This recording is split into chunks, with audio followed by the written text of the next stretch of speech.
Hello দোস্ত, নমস্কার, আদাব, আসসালামু আলাইকুম। উত্তম রিয়াকশনের আরেকটি রিয়াকশন ভিডিওতে আপনাদের সবাইকে স্বাগতম। আমি উত্তম আছি আপনাদের সাথে। বন্ধুরা, প্রথমে সবাইকে আন্তরিকভাবে সরি বলছি। তার কারণ কিছুদিন যাবৎ আমি কোনো ভিডিও আপলোড করতে পারিনি, তার জন্য সবার কাছে ক্ষমা চেয়ে নিচ্ছি। বন্ধুরা, আজ দারুণ একটা ভিডিও নিয়ে আপনাদের মাঝে হাজির হয়েছি। দুর্দান্ত একটা ভিডিও। তার কারণ ভিডিওটা আপনারা দেখলে বুঝতে পারবেন। বন্ধুরা, বাংলাদেশকে ভারত আস্তে আস্তে সাইড করে দিচ্ছে। আমরা দেখেছি 5 আগস্টে কিভাবে বাংলাদেশের মধ্যে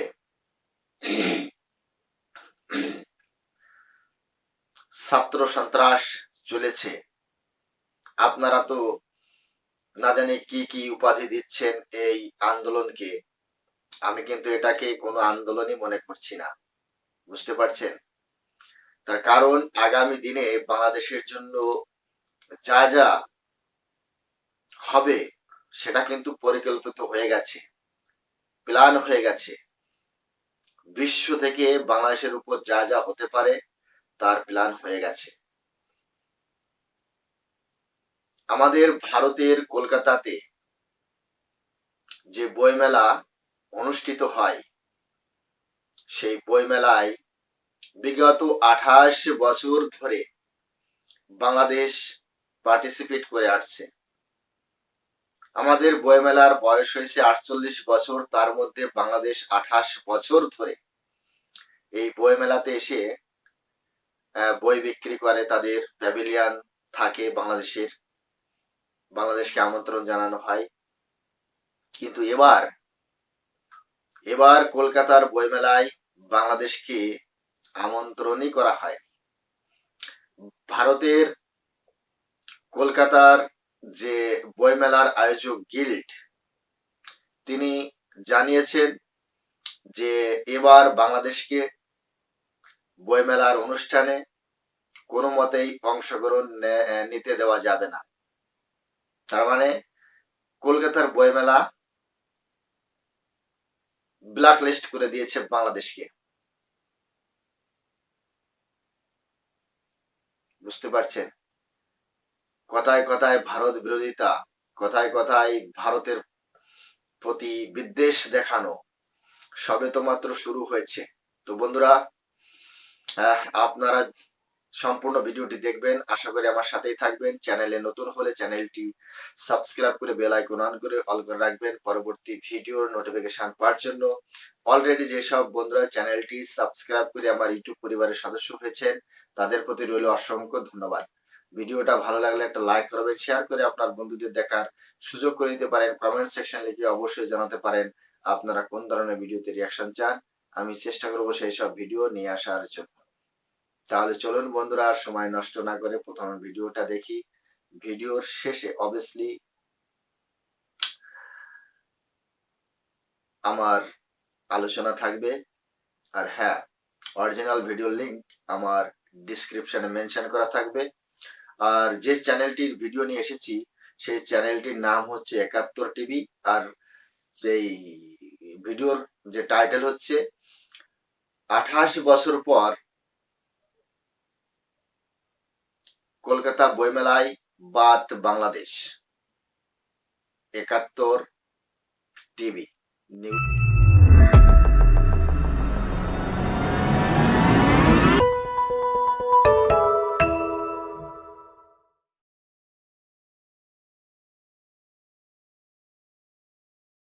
বাংলাদেশ আবেদন করারই তো কথা না, যেটা নিয়মই না সেটা নিয়ে তো আপনি কোনো সিদ্ধান্ত দিতে পারেন না। অনেক পত্রিকায় আমার সাথে কথা না বলেই নানান রকম খবর ছেপেছে ওদের দেশের এবং আমাদের দেশের, যে গ্রন্থকেন্দ্র উদ্যোগ নেয়নি কিংবা এবার বাংলাদেশ বইমেলা যাচ্ছে না কলকাতা বইমেলায়, এই ধরনের অনেক হেডিং দেখেছি। নিয়মটা হচ্ছে যে প্রকাশক গিল্ড থেকে আমাদের ওখানে অংশগ্রহণের আমন্ত্রণ জানিয়ে একটি পত্র পাঠানো হবে আমাদের ডেপুটি হাইকমিশন কলকাতায়, এবং ওই পত্রটি তারা পাওয়ার পর আমাদের কাছে সেটা ফরওয়ার্ড করবেন ওনারা। আমরা যখন আমাদের হাতে সেটা পাবো তখন আমরা প্যাভিলিয়নের তৈরি এবং কোন প্রকাশক যাবেন সেই তালিকা প্রস্তুত, যাবতীয় প্রস্তুতি আমরা তখন নেব। কিন্তু আমি যখন আবেদনপত্র সময় মতন পেলাম না, তখন হাইকমিশনের সঙ্গে যোগাযোগ করে দেখেছি সেখানে আমাদেরকে আমন্ত্রণ জানিয়ে কোনো পত্র পাঠানো হয়নি। তাহলে আবেদনপত্র যদি না আসে তাহলে আমাদের এদিক থেকে আমরা প্রস্তুতিটা নেওয়া শুরু করব কিভাবে? আবেদনের ব্যাপারটা যদি আসে তাহলে আগে যেহেতু কখনো বাংলাদেশ আবেদন করেনি একটি স্টল হিসেবে, তাহলে এবার যদি তারা আমাদের আবেদন আশা প্রত্যাশা করে থাকতেন তাহলে সেটিও আমাদের জানাতে হতো যে আমাদের আবেদন করতে হবে, আমন্ত্রণ পত্রের আশায় বসে থাকা চলবে না। তাহলে এটি যে একটি নতুন নিয়ম সেটাও আমাকে জানতে হতো। তাহলে আমরা তো জানি আমাদের আমন্ত্রণ পত্র আসবে, সেই প্রতীক্ষায় আমরা বসেছিলাম, এবং অক্টোবরের সেকেন্ড থার্ড উইক থেকে আমি এটা নিয়ে অ্যাক্টিভ হয়ে গেছি। প্রকাশকদের সাথে কথা বলেছি, তাদের আগ্রহ আছে, আমাদের জাতীয় গ্রন্থকেন্দ্রের আগ্রহ আছে। মাননীয় উপদেষ্টা তখন আসিফ নজরুল ছিলেন, তার সাথে আমি পার্সোনালি এই ইস্যুটা নিয়ে কথা বলেছি। উনি বলেছেন যে পররাষ্ট্র মন্ত্রণালয়ের সহায়তায় সংস্কৃতি বিষয়ক মন্ত্রণালয় যারা যারা যাবেন তাদের ভিসার ব্যবস্থা করার চেষ্টা করব আমরা। তাহলে প্রথমত তো আমাদের আমন্ত্রণপত্রটা পেতে হবে, আমন্ত্রণপত্র না পাওয়া পর্যন্ত আমরা তো এই কাজগুলো করতে পারছি না। যেহেতু জাতীয় গ্রন্থকেন্দ্রই এই মেলাটির প্যাভিলিয়নটির টোটাল উদ্যোগটা জাতীয় গ্রন্থকেন্দ্রে নেয়, এবং সেটা ডেপুটি হাই কমিশনের সহায়তায়। তো আমি যেটা করলাম, যখন আমি জানলাম যে আমন্ত্রণপত্র সেখানে পৌঁছেনি, তারপরেও আমি 3-4টা দিন অপেক্ষা করেছি যে হতে পারে এবার একটু দেরি হয়ে যাচ্ছে। তারপরেও যখন ওনারা আমন্ত্রণপত্র পাঠাননি শুনেছি, তখন আমি গিল্ডের যিনি সভাপতি ত্রিদীপ চট্টোপাধ্যায়, আমি তাকে মেসেজ করেছিলাম, এবং মেসেজ পেয়ে উনি আমার সাথে কথা বলার আগ্রহ প্রকাশ করেছেন। তখন টেলিফোনে আমাদের কথা হয়, তখনই তাৎক্ষণিকভাবে। তখন আমি যখন বলেছি যে আমরা এখনো আমন্ত্রণপত্র পাইনি, উনি প্রথমেই আমাকে বলেছেন যে আমরা সিদ্ধান্ত নিয়েছি এবার বাংলাদেশকে এই মেলায় অংশগ্রহণ করতে দেব না, কারণ আপনারা এসে, আপনাদের প্রকাশকরা এসে এখানে প্রচুর বই বিক্রি করেন, অনেক পাঠক তৈরি হয়ে গেছে, কিন্তু আমাদেরকে আপনাদের মেলায় অংশগ্রহণ করতে দেন না। তখন আমি তাকে বিনয়ের সঙ্গে উত্তর দিয়েছি যে আমাদের যে বই মেলাটির কথা আপনারা বলছেন এটা আমাদের নিজস্ব স্পিরিটের একটা মেলা, যেখানে বিদেশি প্রকাশক বা বাইরের দেশের কাউকে আমরা অংশগ্রহণ করতে দিতে পারি না। তো সেজন্য আমি যেটা এখানে নিয়োগপ্রাপ্ত হওয়ার পর থেকে যে পরিকল্পনাগুলো গ্রহণ করেছি, সংস্কার বলুন বা ভবিষ্যৎ পরিকল্পনা বলুন, তার মধ্যে একটা হলো আন্তর্জাতিক বইমেলা করা 25 সালের ভেতরে। যখন ত্রিদীপবাবু আমাকে এই কথাটা বললেন তখন আমি সেই কথাটি উল্লেখ করেছি যে আমাদের পরিকল্পনার মধ্যেই আছে 25 সালের ভেতরে আমরা একটা আন্তর্জাতিক বইমেলা করব, যেটা কিনা আগে গ্রন্থকেন্দ্র আয়োজন করত, তার নাম ছিল ঢাকা বইমেলা। আমি ওনাকে বলেছিলাম একটু ধৈর্য ধরুন, আমরা পরিকল্পনা আছে, আমরা অনেক ভালোভাবে ভারতকে এখানে চাই আমাদের আন্তর্জাতিক বইমেলায়, এবং আমার এই প্রতিশ্রুতির উপর নির্ভর করে আপনি যদি চান আমাদের আমন্ত্রণপত্র পাঠাতে পারেন, কারণ আমাদের অনেক আগ্রহ আছে এই বইমেলায় যাওয়ার। এখানে কূটনৈতিক সম্পর্ক কিংবা অন্য কোনো জটিলতা নিয়ে আমার আর ত্রিদীপবাবুর মধ্যে কথা হয়নি, বা উনিও আমাকে এরকম কিছু উল্লেখ করেননি।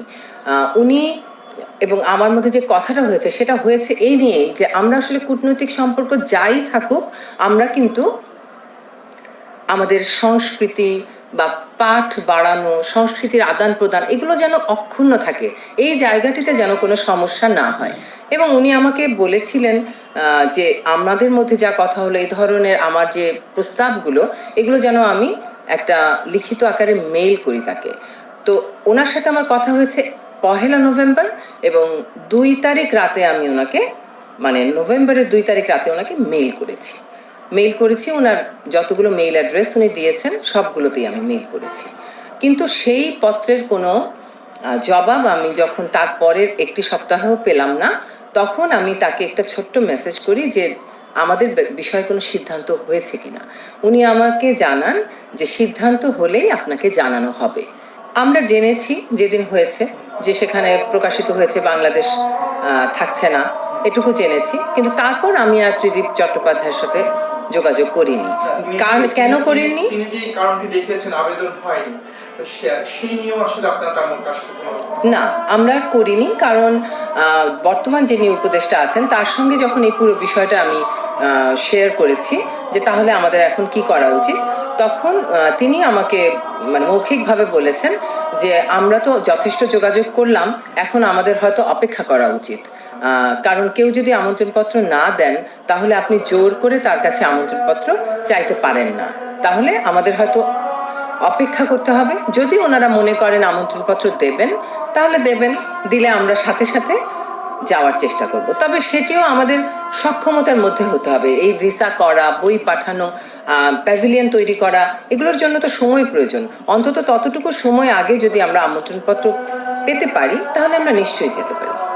দেখুন, আগে কখনো কেন্দ্রীয় সরকারের ছাড়পত্র পাওয়ার প্রয়োজন পড়েছিল কিনা এই বিষয়ে আমার জানা নেই। আমি যতদূর জানি এটা গিল্ডের সিদ্ধান্ত।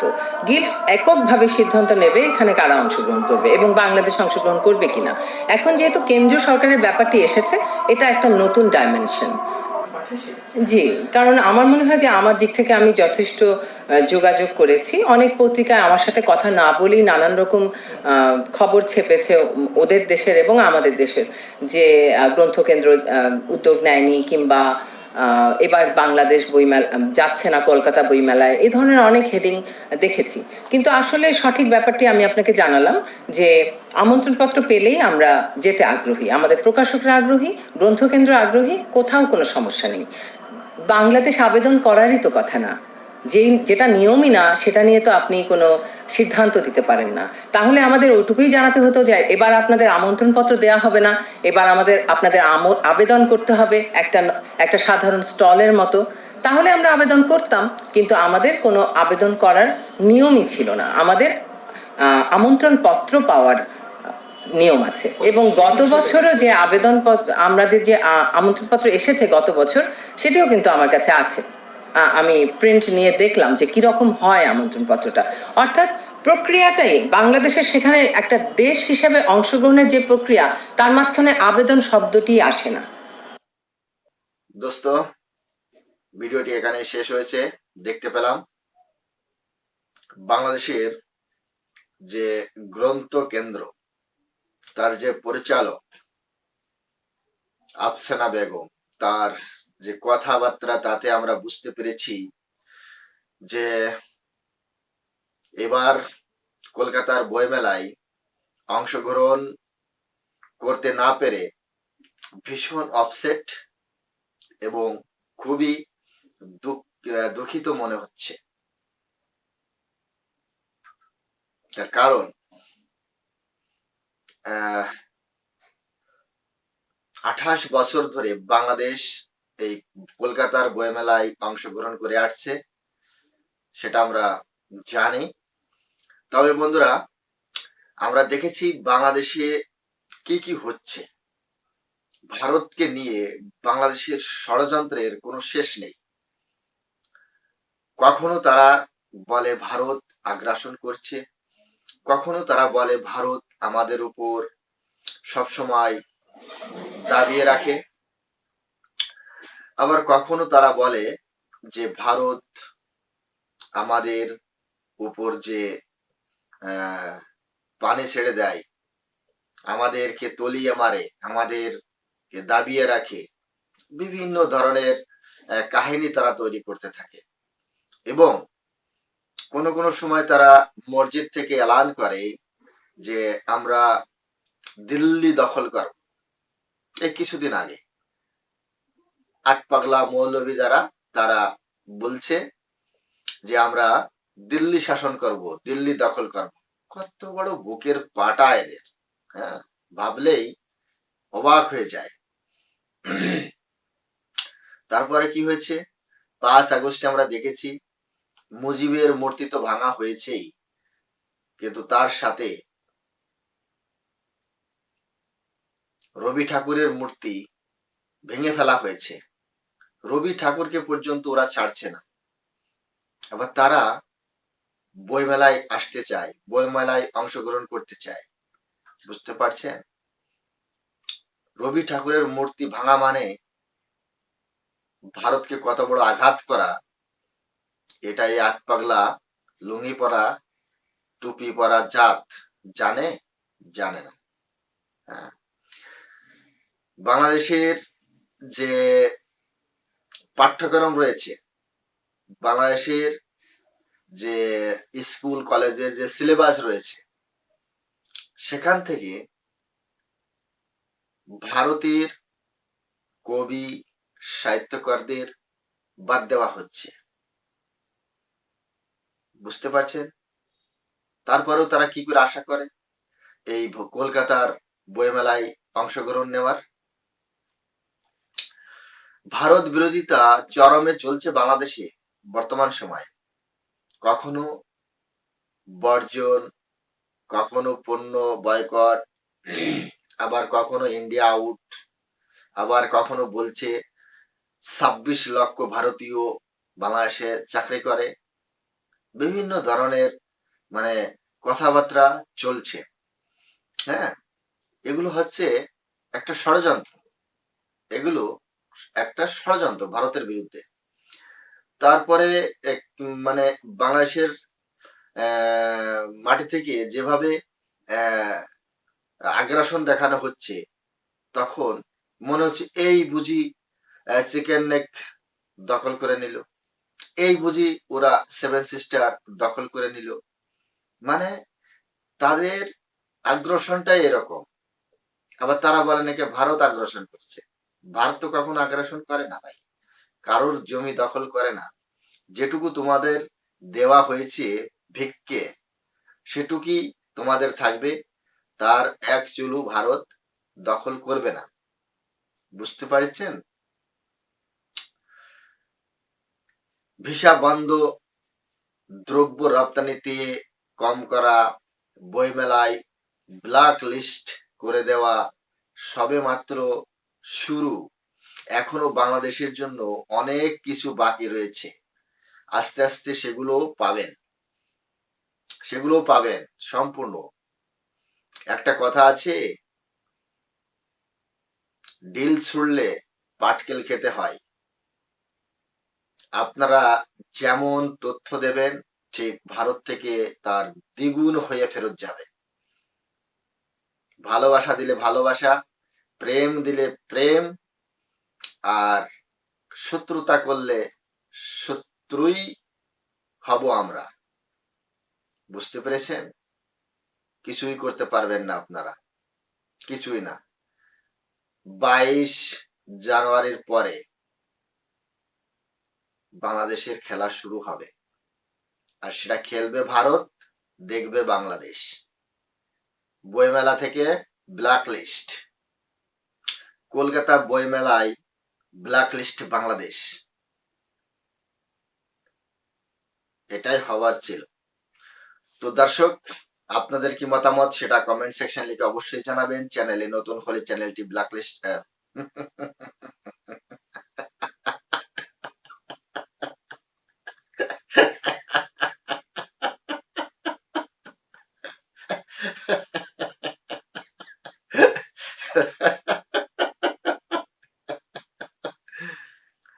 হ্যালো দর্শক, আপনাদের কি মতামত সেটা কমেন্ট সেকশনে লিখে অবশ্যই জানাবেন। চ্যানেলে নতুন হলে চ্যানেলটি সাবস্ক্রাইব করে বেল আইকন অন করে অল করে রাখবেন পরবর্তী ভিডিও নোটিফিকেশন পাওয়ার জন্য। অলরেডি যেসব বন্ধুরা চ্যানেলটি সাবস্ক্রাইব করে আমার ইউটিউব পরিবারের সদস্য হয়েছেন, তাদের প্রতি রইল অসংখ্য ধন্যবাদ। ভিডিওটা ভালো লাগলে একটা লাইক করবেন, শেয়ার করে আপনার বন্ধুদের দেখার সুযোগ করে দেবেন। কমেন্ট সেকশনে লিখে অবশ্যই জানাবেন আপনারা কোন ধরনের ভিডিওতে রিয়াকশন চান। আমি চেষ্টা করবো সেই সব ভিডিও নিয়ে আসার জন্য। সবাই ভালো থাকুন, সুস্থ থাকুন।